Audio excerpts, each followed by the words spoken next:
Le corps physique est constitué de solides, de liquides et de gaz, et le corps vital de 4 types d'éthers. Ces 7 substances, 3 plus 4, forment un ensemble et décrivent 7 états différents que la matière physique, au sens large du terme, peut prendre. Si nous considérons que cette matière est à son tour l'un parmi 7 états que peut prendre la substance universelle, alors nous pouvons nous représenter la matière particulière dont sont constitués non seulement le corps du désir, mais aussi toutes les autres composantes de l'être humain.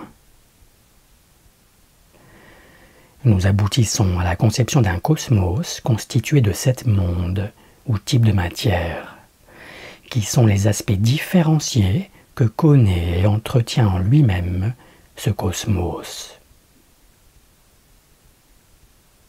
Cette illustration montre les 7 mondes et leurs subdivisions, d'après la cosmogonie des Rose-Croix. Les différentes strates ou régions que l'on y voit s'interpénètrent dans la réalité. Elles ne sont pas séparées les unes des autres. Elles sont les différents états d'une seule et même substance universelle. Cette représentation de l'univers n'est pas la seule possible, et n'est pas une fin en soi, mais elle possède une certaine cohérence et peut s'harmoniser avec toute autre qui serait elle aussi pertinente. Elle peut par ailleurs se valider avec les connaissances que nous possédons actuellement en mathématiques et en géométrie. Si en effet nous considérons que les 4 forces universelles sont analogues à des paramètres d'équation, alors, selon les travaux de René Thom, une substance quelle qu'elle soit ne peut prendre que 7 propriétés fondamentalement différentes, car sa morphologie ne peut se transformer que de 7 manières différentes, au travers des formes qui ont été appelées le pli, la fronce, la queue d'aronde et le papillon d'un côté, et les ombiliques hyperboliques, elliptiques et paraboliques de l'autre. Les 7 formes que René Thom appela catastrophes se distinguent les unes des autres par le degré de densité qu'elles imposent à la substance dont elles révèlent les transformations. On peut s'en rendre compte en lisant attentivement l'ouvrage « Stabilité structurelle et morphogenèse » publié en 1972. Il est tout à fait recevable et pertinent de se représenter un univers en 7 fois 7 substances, qui ne sont que la déclinaison d'une seule et même substance universelle. Cette représentation fait appel à la notion d'hologramme et de fractal.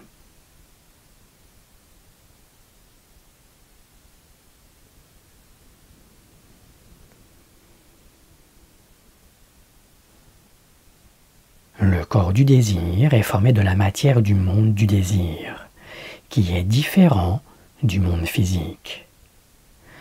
Cela justifie, dans l'enseignement du physicien quantique Basarab Nicolescu, l'attribution à ce qui relève de l'esprit d'un niveau de réalité NR1 différent du niveau de réalité NR2.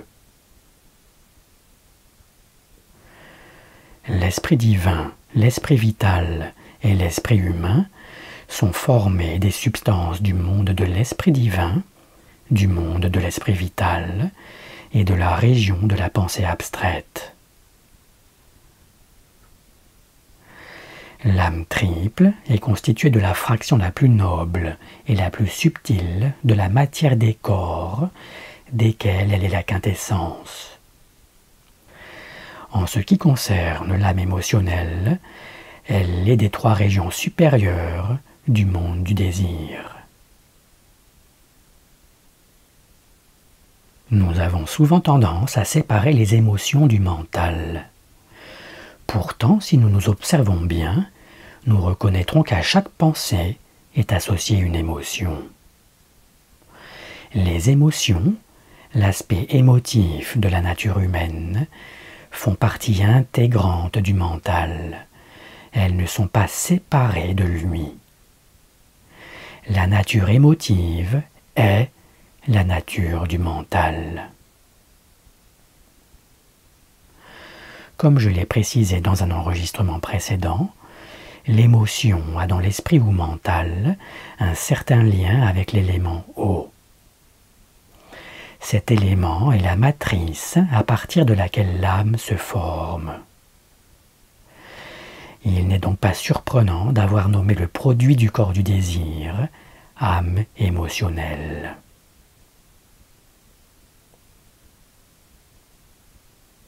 L'esprit triple et l'âme triple sont contenus dans ce qui agit sur le corps triple, car ils en sont l'aspect originel d'un côté et l'aspect transmuté de l'autre.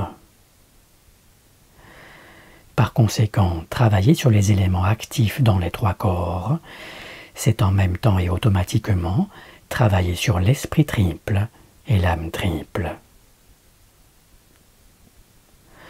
En pratique, il s'agit, afin d'œuvrer à son développement, de travailler à l'anoblissement et à l'harmonie des trois corps, par le biais de la connaissance et de la maîtrise des éléments. C'est pourquoi ce sont bien les trois corps qui sont le repère fondamental du praticien.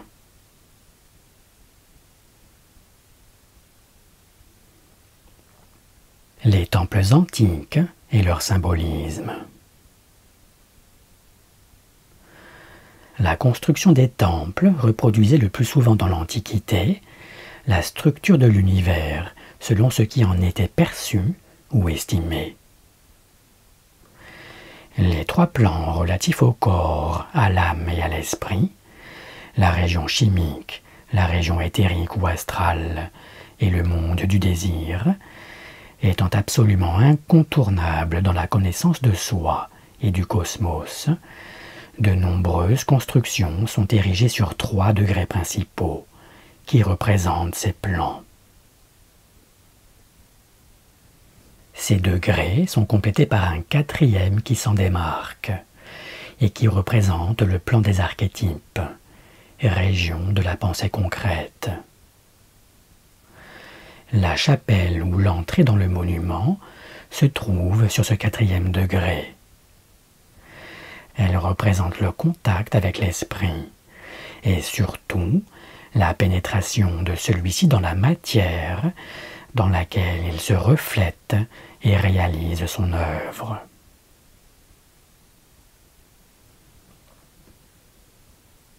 L'image précédente montrait le temple numéro 2 de Tikal, au Guatemala. Cette photo montre le temple hindouiste de Baksei Chamkrong, au Cambodge, à proximité d'Angkor Thom.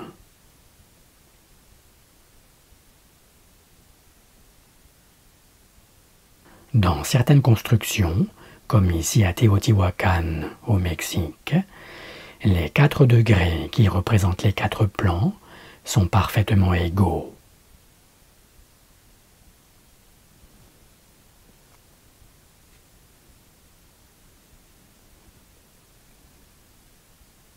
Cette fondation quadripartite se retrouve dans beaucoup de constructions autour du monde.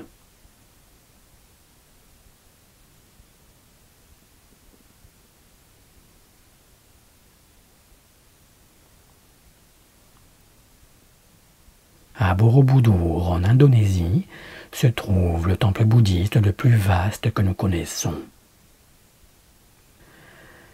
4 tranchées doivent être traversées avant de parvenir à la plateforme supérieure, où, répartis en 3 cercles, 72 Bouddhas méditent.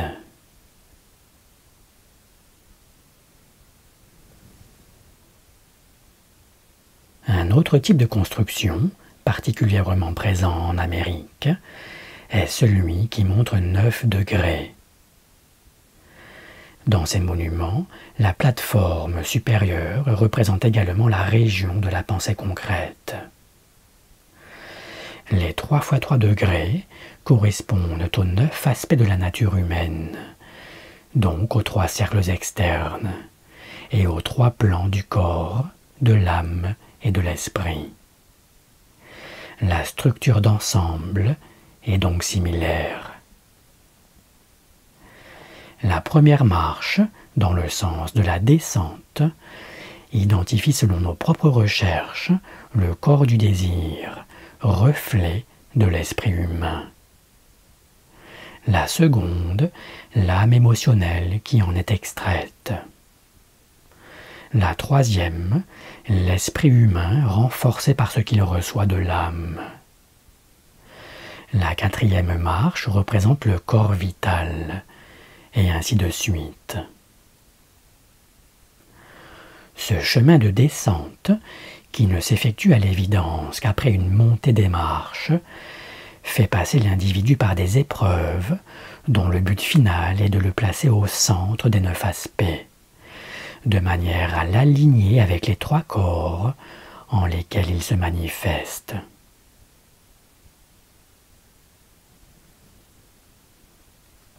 Voici quelques autres exemples de constructions qui s'érigent sur 9 degrés.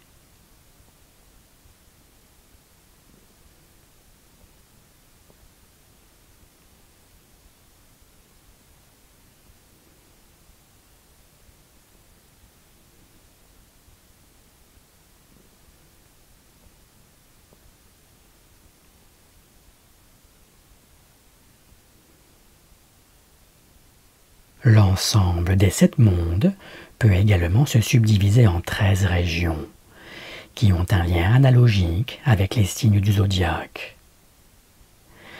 Ces régions étaient considérées dans les cosmologies amérindiennes comme les 13 paradis, ou les 13 régions du supramonde.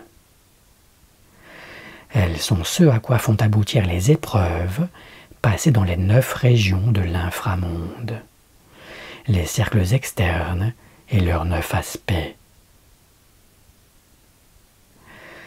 Les 13 subdivisions se mirent dans la région de la pensée concrète, selon un processus que l'on appelle holographique. En chaque partie d'un tout se reflète le tout dont il fait partie. Elle se projette dans les 13 zones du 4e cercle, selon les correspondances zodiacales qui ont été données page 106 du livre.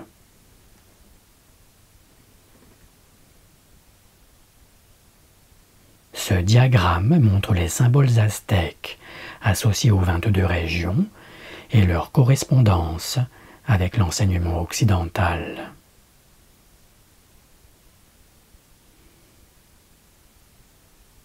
Déploiement complet du schéma référence. Chaque région a des propriétés analogues à celles qui dans les autres mondes lui correspondent. Les solides sont dans le monde physique ce que sont les passions dans le monde du désir, ou encore ce que sont les archétypes de la forme dans le monde de la pensée. Il résulte de ces lois d'analogie le déploiement complet du schéma référence. C'est ce déploiement complet que j'appelle rose épanouie. Le premier cercle représente le mésoderme et les solides. En lui se reflète le corps physique, car la région qui contient les archétypes de ce corps, archétypes de la forme, s'aligne avec les solides. Le second cercle représente l'endoderme et les liquides. En lui se reflète le corps vital, car la région qui contient les archétypes de ce corps, archétypes de la vitalité universelle, s'aligne avec les liquides. Le troisième cercle représente l'ectoderme et les gaz. En lui se reflète le corps du désir, car la région qui contient les archétypes de ce corps, archétypes des désirs et des émotions, s'aligne avec les gaz. Le cercle central représente l'ensemble de la région de la pensée concrète. Celle-ci est le lieu sacré de la rencontre entre le ciel et la terre, entre le subtil et le dense. C'est de cette zone centrale que l'être humain s'analyse et identifie les éléments actifs dans chacun des trois corps.